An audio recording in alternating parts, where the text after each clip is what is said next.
All right, today we're tearing down a true modern legend, the Porsche 911 GT3 RS. This is a car that pretty much erases the line between a street car and a full-blown race car. But, it also comes with this huge price tag and a really, really specific hardcore purpose. So what's the deal? What actually makes this car so legendary? Well, we're going to get into it. This quote really hits the nail on the head. Supercar pricing without the supercar looks. Think about it. This thing costs as much as a Lambo, but to most people, it might just look like a regular 911 that someone bolted a massive wing onto. So the big question is, what are you actually paying for here? What is it that justifies that price tag and its legendary reputation? That's exactly what we're about to unpack. Okay, so to really get this car, you first have to understand its whole philosophy. And with a company like Porsche, that philosophy, it's all right there in the name. These aren't just random letters and numbers, you guys. They're a mission statement. And there it is, RS. It stands for Rennsport, which is just German for racing sport. And let me be clear, this is not some cosmetic trim package. It's not about looking cool. It is a promise, a declaration, really, that every single bolt, every panel, every piece of this car has been engineered for one single purpose, going faster around a racetrack. Everything, and I mean everything else, comes second. All right, so where does all that performance actually come from? Well, you gotta start with the heart of the beast, right? And in this case, it's an engine that is, well, it's a total outlier in today's car world. 9,000 RPM. Just let that sink in for a second. We live in an age where almost everything is turbocharged and a little bit quiet. So to hear a street-legal engine scream all the way to 9,000 RPM, it's just this incredibly rare, almost hypnotic experience. That sound, that's pure motorsport. So the big question is, why? Why does Porsche stick with this old-school, naturally aspirated engine? Turbos make massive power, right? But they also come with a tiny bit of lag and, let's be honest, a much more muted sound. The engine in the GT3 RS, though, it's all about instant, almost telepathic response. The power builds in this perfectly smooth, linear way that just gives the driver absolute precise control. And of course, you get that absolutely glorious, unfiltered scream. So what are we looking at here? It's a 4.0-liter flat six that pumps out up to 525 horsepower. And get this, it's basically the same engine you'll find in Porsche's real-deal GT race cars. It's only paired with their ridiculously fast PDK dual-clutch gearbox, which, by the way, has been given shorter gear ratios just to make it even more aggressive on the track. Okay, so if the engine is the heart of the GT3 RS, then its brain, its entire nervous system, has to be the aerodynamics. This is, without a doubt, the most advanced aero package ever put on a production 911. Honestly, this is the real headline for this generation of the car. So think about it for a second. How do you actually make a car stick to the ground when it's flying down a track at over 170 miles an hour? How do you create grip that goes beyond just what the tires can do? You have to use the air itself. And the answer to that puzzle is downforce. And believe me, the GT3 RS generates a staggering amount of it. We're talking 860 kilograms, that's almost 1,900 pounds, of downforce at 177 miles per hour.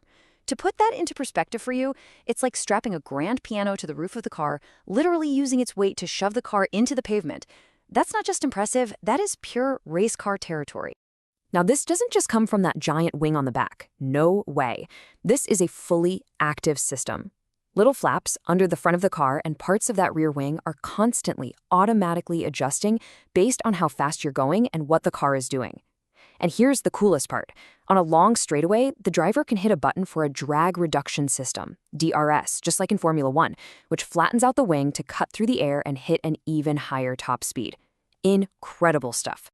But here's the thing. You can have all the power and all the aero in the world, but it's totally useless if the car's skeleton, the chassis, can't handle it. And that, my friends, brings us to how this thing handles a corner. Man, the tech list for this chassis is basically a dream shopping list for any track junkie. For the very first time on a production 911, it's got a super sophisticated double wishbone front suspension, which is pulled straight from their race cars for insane steering precision. You've also got rear axle steering that helps it feel nimble in slow turns and rock solid in fast ones.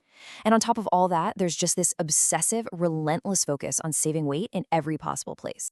And all that obsession pays off. The total weight is just 1,450 kilograms, or under 3,200 pounds.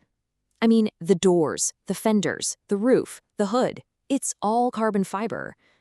And this isn't just about going fast in a straight line.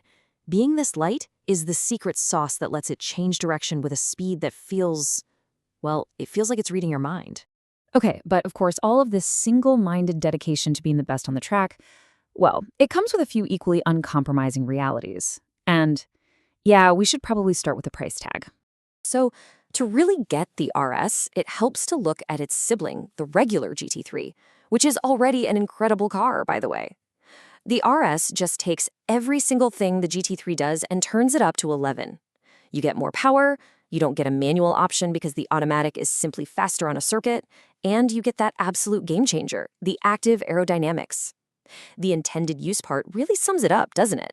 The GT3 is for the road and the track. The RS, that's a track car, first and foremost. And yep, that track focus is definitely reflected in the price. A car like the Corvette Z06, which is an amazing track weapon, starts at around 120 grand. The GT3 RS, it starts at more than double that. And that's before you even think about options or the crazy dealer markups. What you're paying for is that final, most extreme 10% of pure race car engineering. But look, that kind of performance always comes with a trade-off. And the big one here? The ride. The sources all agree on this one. The suspension is so stiff, so focused, that most people would find it just plain punishing to drive on normal roads every day. This is not your daily commuter. It is a tool, a scalpel, designed for the operating room of a racetrack.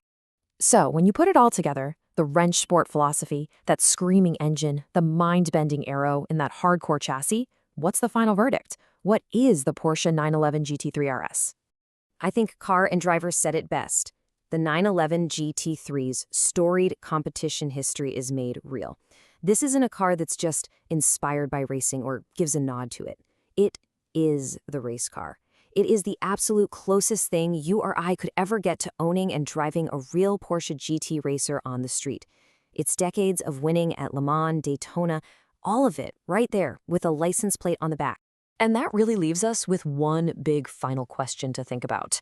When you consider its screaming, naturally aspirated engine and that pure, unfiltered focus on the driver, is this it?